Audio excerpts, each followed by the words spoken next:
Buying your first rental property is the beginning of your journey to becoming a rental property investor. Whether you're just purchasing a single property to supplement your income or have plans to build a large portfolio, one thing is for certain. Property is hands down one of the best investments you can make. In fact, according to Zillow's Property Value Index, United States property values have risen a whopping 50.7% since just the end of 2016. These increased property values also have another effect. More people are renting than ever before. And not to mention, according to Apartment List annual rent report, between March and September of 2021, nearly all 100 of US's largest cities saw rapid growth in rental prices. So despite all the craziness in the world, one thing at least remains constant. Property continues to be an amazing investment. Welcome back, Loopers. My name is Sydney and I'm a content creator here at DoorLoop. Today we're going to be walking through how to buy a rental property step by step so you know what you're getting into before the process even begins. Now, I myself actually am a rental property owner, and at DoorLoop we have lots of team members who are rental property owners and property managers. So we definitely have some experience to share with you guys. Let's go ahead and dive in. How to buy a rental property. There are several things you should be aware of if you're preparing to purchase your first rental property. And first is going to be actually learning about how to be a landlord. Before you can really take any steps at all, you need to understand fully what it takes to be the landlord of a rental property. And why is that? Because it actually takes a lot of work, and you need to be aware of that before you end up with a mortgage to pay for and a side gig, managing the property, that you potentially hate. This includes doing things like accounting, collecting rent each month from the tenants, regular upkeep and repairs on the property itself, property inspections, the leasing process, including showings, reviewing applications, and signing leases, and the list goes on. The great part about owning property is that you can always hire someone to manage it for you while reaping the benefits. But regardless, don't jump into rental property ownership until you fully understand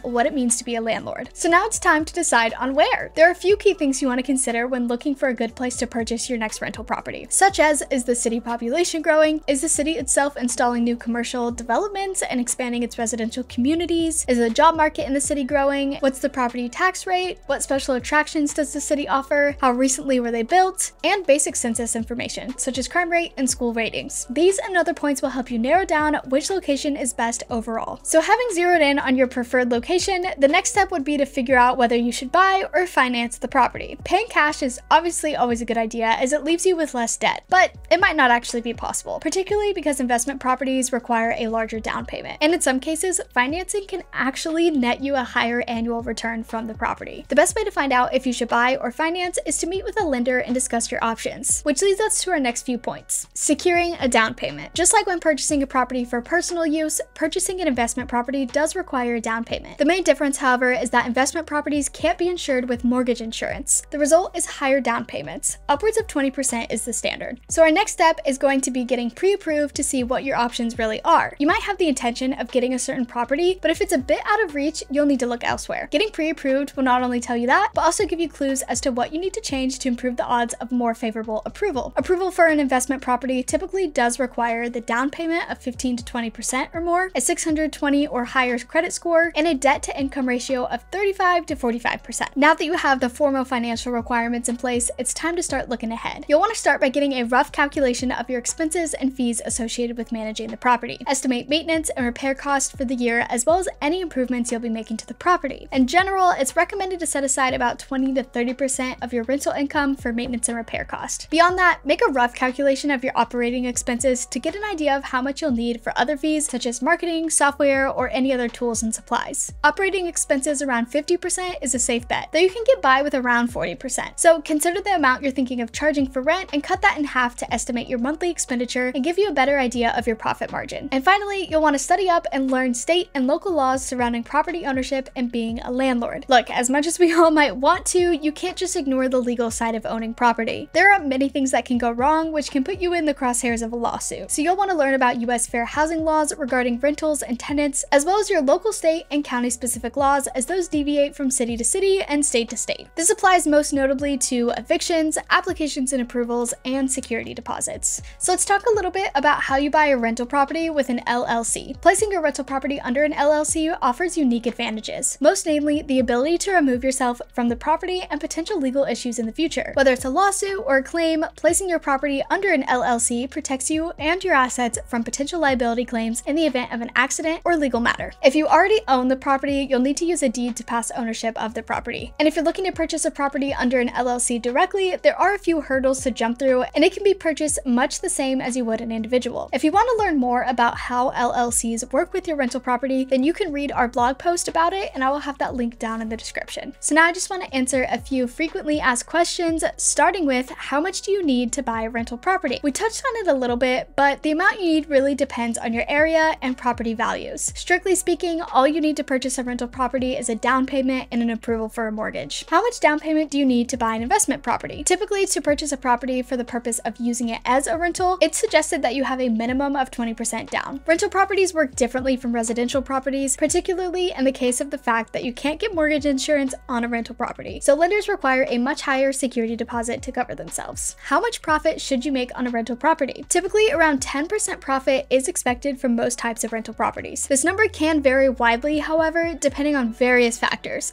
such as overhead. If you're employing staff, profit is typically cut by 25 to 50%. So there you have it. Now you can go purchase your first, hopefully of many, rental properties. Once you get started, you may need help collecting rent, keeping track of accounting, screening tenants, and so much more. And that's where DoorLoop's all-in-one property management software could definitely help you out. You can get a free demo by clicking the link down in the description. And now that your journey has begun, you definitely want to subscribe and check out this playlist for more tips on being a landlord or property manager. I'll see you guys in the next one. Bye!